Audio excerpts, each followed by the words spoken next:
नमस्कार दोस्तों। अपन लोक देवता के बारे में चर्चा कर रहे थे। राजस्थान के प्रमुख लोक देवता, उसके बारे में मैंने आपको अर्थ बताया कि लोक देवता का मतलब वो वचनबद्ध सिद्ध पुरुष लोग जो अपने वचनों के लिए जाने जाते थे, जो समाज के जनहितार्थ कार्यों के लिए प्रसिद्ध थे। उसके बाद में अपने पंचपीरों का नाम पढ़ा कि मारवाड़ अंचल में 5 प्रमुख पंचपीर हुए हैं। पंचपीर का मतलब ये था कि 5 ऐसे लोक देवता है जिनकी हिंदुओं के साथ साथ मुस्लिम धर्म के लोग भी पूजा करते थे। और उनमें से एक मैंने प्रश्न आपको बताया था कि निम्न में से कौन से लोक देवता पंचपीरों में शामिल नहीं है, और उनमें ऑप्शन मैंने आपको कहा था तेजाजी महाराज का आपको याद रखना है। और तेजाजी के बारे में जो चीज़ें थी उसके बारे में अपने चर्चा की, उसके बारे में चर्चा शुरू करें। उससे आगे अपनाते हैं पाबूजी के बारे में। पंचपीरों में पहले और सबसे प्रमुख लोक देवता है पाबूजी महाराज। पाबूजी के बारे में चर्चा करते हैं कि कला और संस्कृति के संदर्भ में और विभिन्न प्रकार के प्रतियोगी परीक्षाओं जो एग्जाम होते हैं, उन एग्जामों की दृष्टि से अपने को कौन कौन से महत्वपूर्ण प्रश्न इसमें ध्यान में रखना है। तो देखिएगा, सबसे पहले पाबूजी महाराज।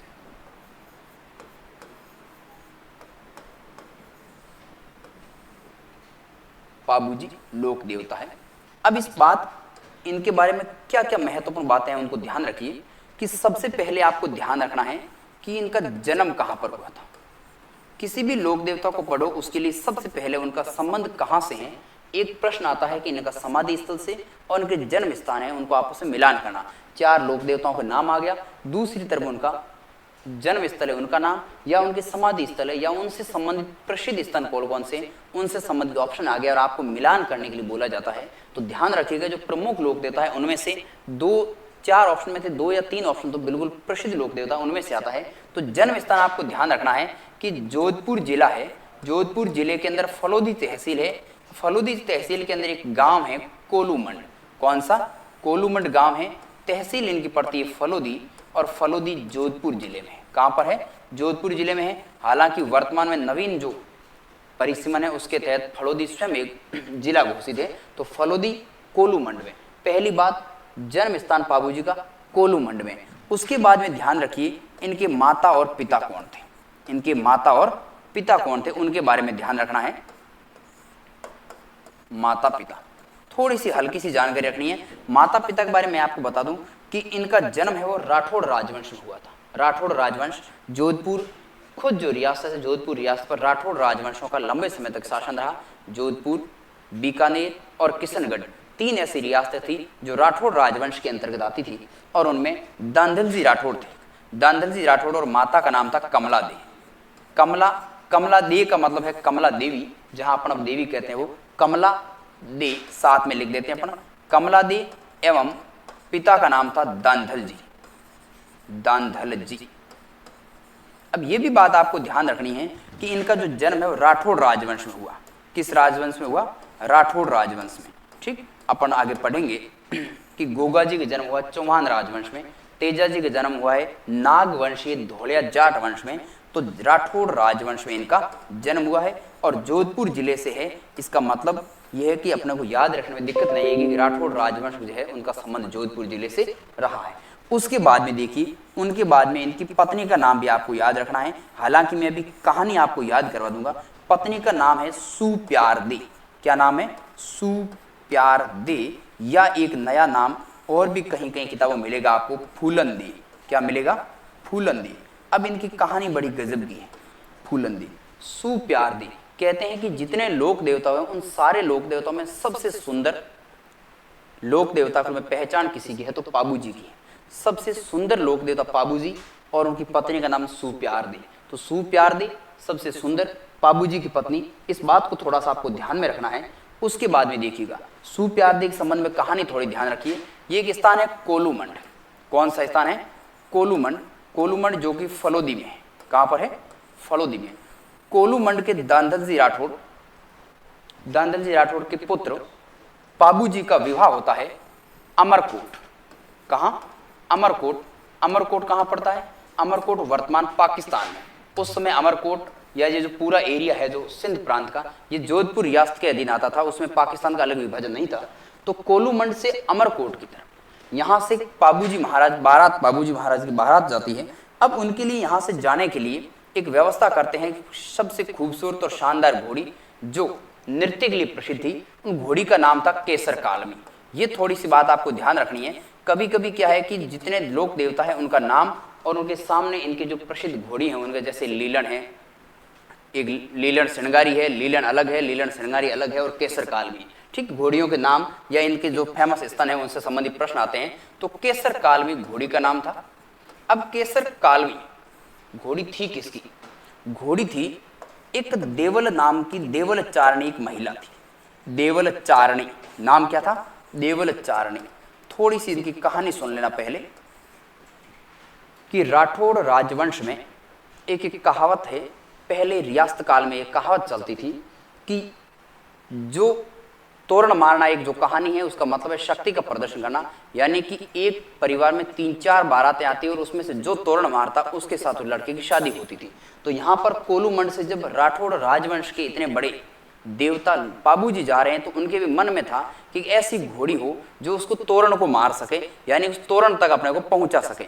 और केसर काल में घोड़ी ये उनके लिए सफिशिएंट थी, क्योंकि उनकी जानकारी ये लोगों को पहले थी कि देवल चारणी के पास एक केसर काल में घोड़ी है और देवल चारणी गायें चरने का काम करती थी और गायों को हाँकने के लिए केसर काल में घोड़ी पर चलती थी। अब एक इनका कोई सहयोगी था भीमा और यामा, वो देवल चारणी के पास जाते हैं और कहते हैं कि पाबूजी की बारात है, वो अमरकोट जानी है और आपकी केसर काल में घोड़ी को उसको दीजिए, हम बारात लेके जा रहे हैं।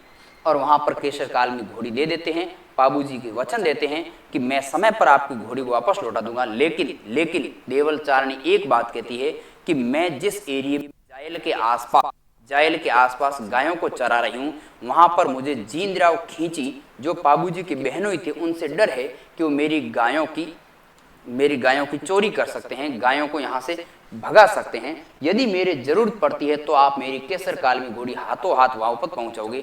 तब पाबूजी वचन देते हैं कि किसी भी सूरत में यदि मैं खाना खाता हुआ, यदि मैं फेरे लेता हुआ मंडप में, तो भी आपकी घोड़ी मैं वापस लौटाऊंगा। न केवल वापस घोड़ी लौटाऊंगा बल्कि आपकी गायों की रक्षा भी मैं करूंगा, क्योंकि सिद्ध पुरुष और वचन पुरुष जो जनहितात लोक देवता थे वो इसीलिए लोक देवता कहलाए थे कि धर्म की रक्षा करें, और उस समय धर्म की रक्षा का मतलब था गायों की रक्षा करना। अब यहां से वो वहां जाते हैं। जैसे ही कोलूमंड अमरकोट जो एरिया है, अमरकोट में मंडप में शादी के फेरे शुरू हो जाते हैं और जैसे ही 3 फेरे पूरे हो जाते हैं, चौथे फेरे की रस्म जैसे ही शुरू होती है तो यहाँ से एक मैसेज आता है, केसर कालमी से संदेश पहुंचता है कि जींदराव खींची। अब ध्यान रखना है जींदराव खींची कौन है? जींदराव खींची पाबूजी का बहनोई है। जींदराव खींची पाबूजी का बहनोई है, लेकिन ये शासक है, नरेश है, कहाँ का? जायल का। और जायल कहाँ पड़ता है? जायल नागौर में पड़ता है। इसका मतलब है कि नागौर के जायल के नरेश या जायल के राजवंश या राजा हुआ करते थे जींदराव खींची और पाबूजी के बीच यानी साला और बहनों के बीच हमेशा 36 का आंकड़ा रहा था। जब जींदराव खींची को ये पता चलता है कि केसर काल में घोड़ी जो देवल चारणी की है वो पाबूजी की हेल्प के लिए, मदद के लिए उनको दी गई है, तो वो देवल चारणी से कहते हैं कि अब आपकी गायों की खैर नहीं, अब आपकी गाय मैं इस एरिया के अंदर चरने नहीं दूंगा, और वो गायों को चुराने के लिए प्रक्रिया शुरू कर देते हैं।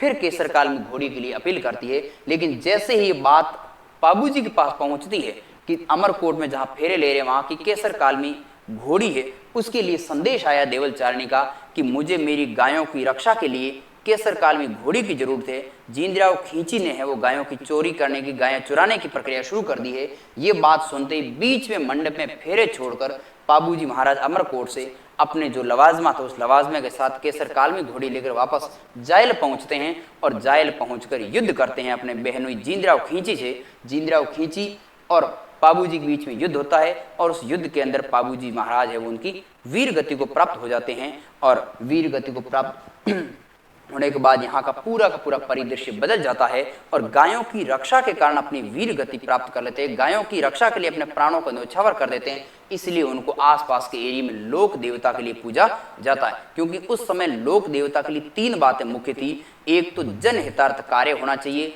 धर्म के लिए रक्षा करनी चाहिए, और अगला काम था कि अपनी वचनबद्धता निभानी चाहिए। वचनबद्धता उन्होंने निभाई, जनहितार्थ काम हमेशा करते थे, और धर्म की रक्षा यानी गायों की रक्षा का काम करते हुए वीर गति को प्राप्त हुए। इसलिए उनको जोधपुर और आसपास के एरिया में, मारवाड़ अंचल में न केवल हिंदुओं ने बल्कि मुस्लिम समुदाय के लोगों ने भी पूजा, इसलिए उनका नाम आया पंचपीरों में शामिल हुआ। तो ध्यान रखना, आपको कोलूमंड से अमरकोट की तरफ जाते हैं। अमरकोट के अंदर यहाँ पर एक सूरजमल जी सोढ़ा नाम के व्यक्ति थे, उनकी पुत्री थी सुप्यारदी, या उनका नाम कभी कभी फूलन दे भी आ सकता है, तो सुप्यारदे। तो शादी किससे होती है? सुप्यारदे से। ध्यान कैसे रखोगे? जो सबसे सुंदर व्यक्ति होता है वो हमेशा प्यार की आशा ज्यादा करता है। तो सुंदर कौन लोक देवता थे? पाबूजी महाराज सबसे सुंदर लोक देवता थे, और उनको आशा की, प्यार की, तो मिल गई उसको कौन? सुप्यारदी पत्नी मिल गई। ये बात आपको क्लियर हो गई होगी कि कोलूमंड से अमरकोट गए। केसर काल में घोड़ी किसकी की? देवल चारणी की थी, और देवल चारणी की गायें कहाँ चल रही थी? जायल के आसपास चल रही थी, और जायल का शासक उसमें कौन था? जींद्राव खींची था। अब जींद्राव खींची का पाबूजी से क्या रिलेशन था? पाबूजी की बहनों थे और पाबूजी इनके साला होते थे। ये पूरी परिदृश्य समझने में यदि आ जाता है आपके, तो कुछ कॉन्सेप्ट वो क्लियर हो जाते हैं। लेकिन सबसे महत्वपूर्ण जो कॉन्सेप्ट वो अभी बाकी है, वो कॉन्सेप्ट ये है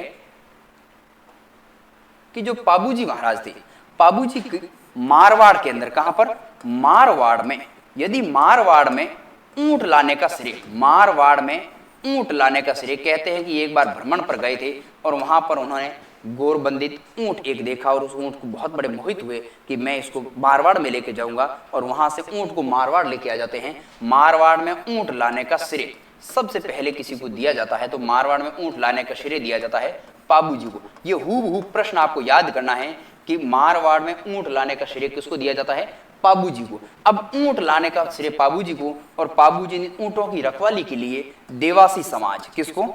देवासी समाज, जिसको अपन कहते हैं रबारी जाति के लोग, जो भी दोनों एक ही है, देवासी या रबारी जाति के लोग, उनको नियुक्त किया, उनको ये काम सौंपा कि मैं जो ऊंट लेके आया हूं, इन ऊंट की रक्षा करना, इनका रखरखाव करना आपका काम है। और देवासी समाज, इसलिए आज भी आप सुनते होंगे कि जो देवासी समाज है, जो देवासी समाज है, वो लोक देवता पाबूजी को अपने कुल देवता मानते हैं। तो ध्यान रखना, देवासी समाज पाबूजी को अपने कुल देवता मानते हैं। प्रश्न आएगा, निम्न में से कौन से लोक देवता है जिन्होंने मारवाड़ में ऊंट लाने की प्रक्रिया शुरू की, प्रथा शुरू की? पहली बात पाबूजी। निम्न में से कौन सी जाति है जो पाबूजी को कुल देवता के रूप में मानती है?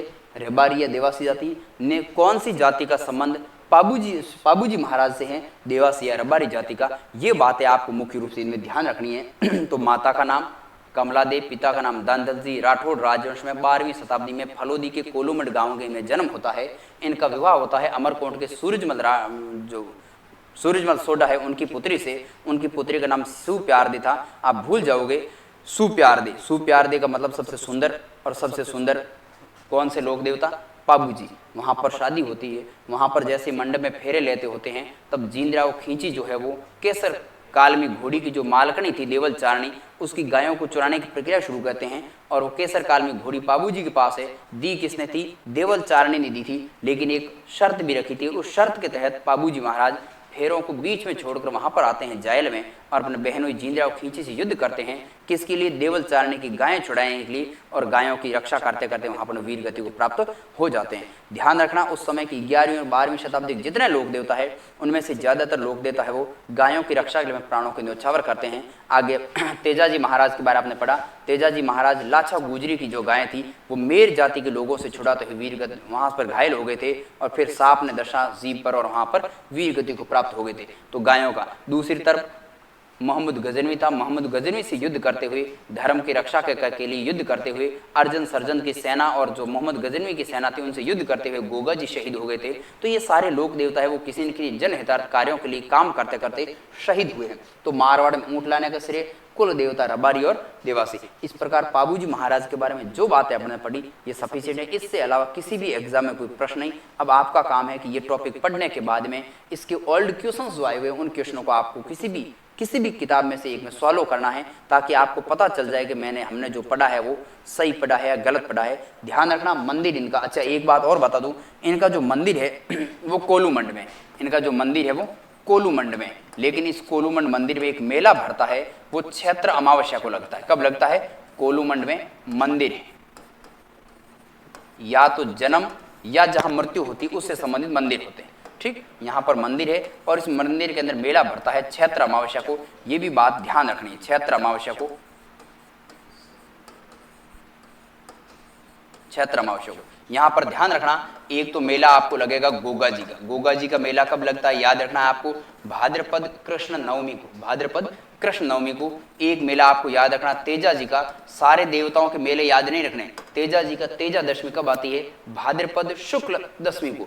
भाद्रपद कृष्ण नवमी को गोगा नवमी, भाद्रपद शुक्ल दशमी को तेजा दशमी। और आगे आते हैं पाबूजी महाराज। पाबूजी का जो मेला है वो लगता है कब, वो लगता है चैत्र अमावस्या को। स्थान क्या, गोगा जी का गोगा बेड़ी में या ददरीवा में।